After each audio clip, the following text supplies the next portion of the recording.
You know when your dog gets so old that it loses the will to eat and eventually you have to take it down to the vet so he can put it to sleep to end its suffering?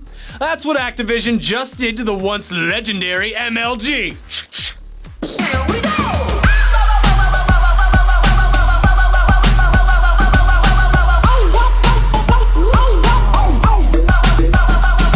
What are you, stupid? You think we would actually cancel this show and that I was leaving?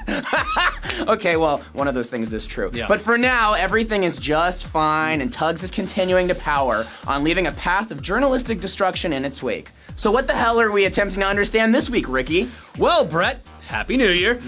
You would think we'd be able to start off 2016 on a positive note, but nope.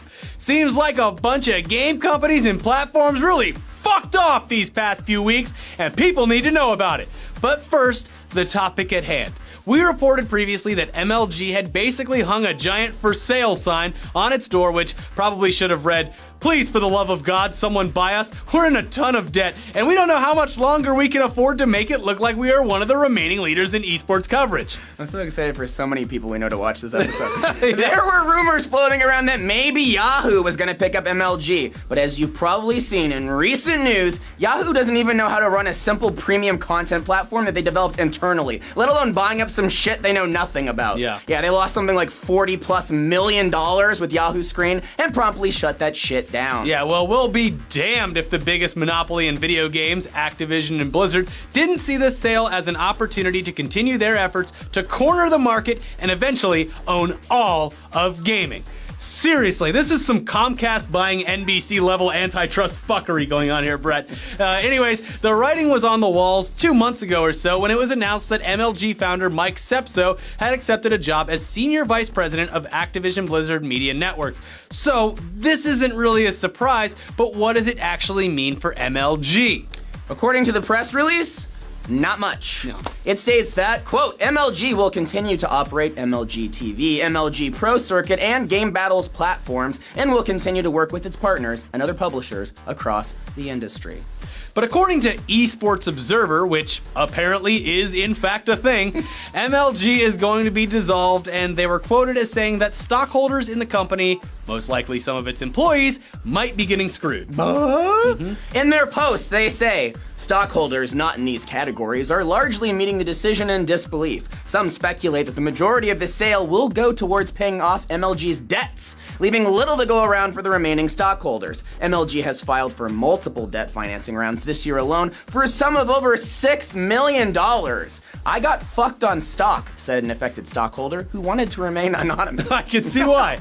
Anyways, the main thing that's still up in the air for now as far as upcoming MLG events goes is CSGO. It's a championship that's scheduled for March in 2016, so who knows if that's still gonna happen? I don't know. This show is all opinion and not based on any kind of facts. Everything we're saying is just kind of a joke anyway, so don't listen to it. But anyways, we're sure that titles falling under the saved your friendships. Activision Blizzard umbrella will certainly continue unaffected. And get ready for lots more competitive Overwatch. Oh, baby. Yeah.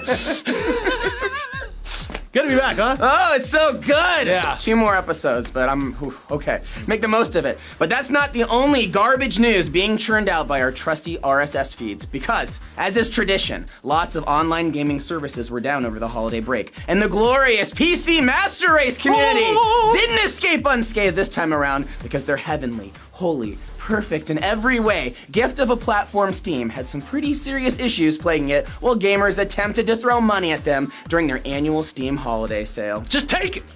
After days without an explanation of exactly what happened, and with people on Reddit and various other forums demanding one, an official statement was released explaining exactly what happened. And they said, on December 25th, a configuration error resulted in some users seeing Steam store pages generated for other users between 11:50 Pacific Standard Time and 13:20 dun-dun, PST. Store page requests for about 34,000 users, which contain sensitive personal information, may have been returned and seen by other users. The content of these requests varied by page, but some pages included a Steam user's billing address, the last 4 digits of their Steam Guard phone number, their purchase history, they buy all those weird anime manga games where they fuck each other in high school or whatever. Exposed. Yeah, and their email addresses. These cached requests did not include full credit card numbers, user passwords, or enough data to allow logging in or completing a transaction as another user. They went on to explain that this whole thing was caused by a DDoS attack, and that when handling these types of attacks, quote, scroll. Oh, it's hot. All right, I need to not be wearing my raincoat. There's no continuity now. You've ruined the continuity. This is the show. You can just leave it in. Oh, I took my jacket off. They then went on, in the middle of an article, I took my jacket off because it was hot inside. How and it's dare cold you outside. sacrifice the continuity of the greatest gaming show on the internet? Oh, God, they What, went are on you gonna take your hat off next? People are gonna be confused. Explain in detail what just happened. Ricky ruined the show. They then went on No, to with your jacket, not with the story. Oh, I took my jacket. Thank you. You're not leaving all of that in? Why would you not leave that I in? am now. Have you seen the show before? When I'm have you leaving ever the cut out? whole thing in now. Wow. Where were we? What a mess. What are we gonna do? This is what happens when Shibby isn't here. Yeah. He holds this glue together. Well, that was supposed to be a surprise. There was no review. So cut this out! No, this is You're the editor! No, this is in. This is staying in. They then went on to explain that this whole thing was caused by a DDoS attack, and that when handling these types of attacks, quote, You want me to say that now? you do the That's quote. why we stopped the first time, the because quote. he was too hot to read the quote Read the quote. properly. I'm still a little warm. Caching rules managed by a Steam web caching partner were deployed in order to both minimize the impact on Steam store servers and continue to route legitimate user traffic. During the second wave of this attack, a second caching configuration was deployed that incorrectly cached web Tori's traffic yawning while she for moves the authenticated teleprompter. users. This configuration error resulted in some users seeing Steam store responses which were generated for other users. You guys are gonna miss this someday, and by someday I mean in 2 weeks. Yeah. Once it was found out, they shut down the store and fixed everything. But for tens of thousands of people, it was too late. Yeah. Their information had already inadvertently been leaked. The only silver lining being that people weren't directly attacked, so people who had seen their info were most likely not malicious, but more likely just confused about what the hell was going on. Wait, I'm not John Smith. Whoa. Yeah. Gosh. Anyways, that's not all, guys. On Monday of this week, PlayStation servers were completely inaccessible, with the company claiming that they were down for maintenance, but most outlets were claiming otherwise because if you say it's down for maintenance, no one's going to click on your website. That's true. Say that it got hacked, damn it. Yeah, just say it. That's what we should put that in the title. Hack. Yeah, hacked. Just hacked. The servers remained down for about 11 hours, but some people were still experiencing issues well into Tuesday. We're recording this on Tuesday, so hopefully everything is fixed completely by now, and we can all download and play Grim Fandango in peace. Yeah.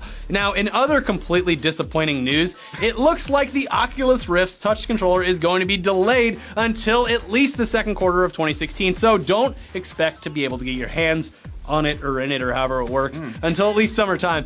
But there is a bit of good news out of the Oculus camp because they recently announced that if you were a backer of the original Kickstarter, which launched the device and got it into development before Zuckerberg and Facebook threw billions of dollars at it, you're gonna get one for free. Zuckerberg and his home AI Yeah. running his blender. Jarvis! Oh. Jarvis, invest in VR technology. He's gonna get a knife just slid right into his heart. I've seen how this movie ends. In a post on the site, they claim that if you donated enough for one of the dev kits, you will get a brand new consumer model for free, and it will be bundled with 2 games as well. Dude, Wow! Almost did that, but that'd be 4.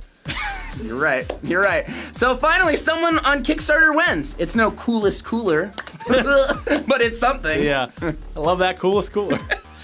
And if you didn't donate but still want to bury your face in one, they are now available for pre-order. Just remember that you'll need a glorious PC strong enough to actually run these things. So get up off that wallet, cheapskate. That's true. You read this. Now, since Chibi is stuck in Manawak County Jail after appearing on Tuggies, There is no way I'd be able to read that and not laugh, so thank you. we don't have one of his fantastic reviews for this week, but don't worry, he will be back. And in place of him shitting all over a AAA title, we will just let you know that there is now a Rick and Morty video game that is basically a Pokemon clone.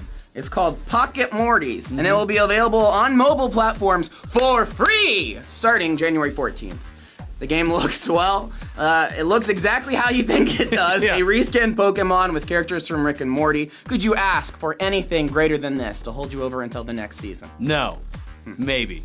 Anyways, before we get out of here, we are legally obligated by the overwhelming response on Twitter to let you know that a Randy Savage mod for Fallout 4 exists, and it turns all Deathclaws in the game into a gigantic Randy Savage. It looks ridiculous, and that's because it is. So go download that or whatever. Let's be clear, this week we had no Shibby review, no eSports report, just you and I arguing about the fact that I took my jacket off halfway through reading the script. The title should be Brett takes off his jacket. Cucks. You want that clickbait, you gotta go where the views are. And then we'll find a really masculine, hairless body with ripped abs and just Photoshop your face onto it poorly. Not even the same skin tone. Perfect. I'm gonna put you on a black man's body. Please. Or Randy Savage's body. I'm gonna put you on Randy Savage. Can I not work at this company yet? Weekly Weird, T.U.G.S, Tech Tuesday, click them. Those are just suggestions. Nothing to me. It says it means make up your own way to pitch those. That was it, man. Watch Weekly Weird. There's a new episode of Weekly Weird. We had an award show, if you could believe it, called the T.U.G.S that Total Biscuit commented on. Yeah, that's It true. made me very nervous. I was Yeah. like, oh crap, does he think this is for real? He was very kind. Yes, he was very nice. And also another Tech Tuesday. So check that out, and we'll see you guys next time, which will be the second to last time. No, that'll be the last time I'm on this as an employee of Machinima. Who knows what the We'll bring you back in. That'll be sweet. Bye. Ethan. Bye.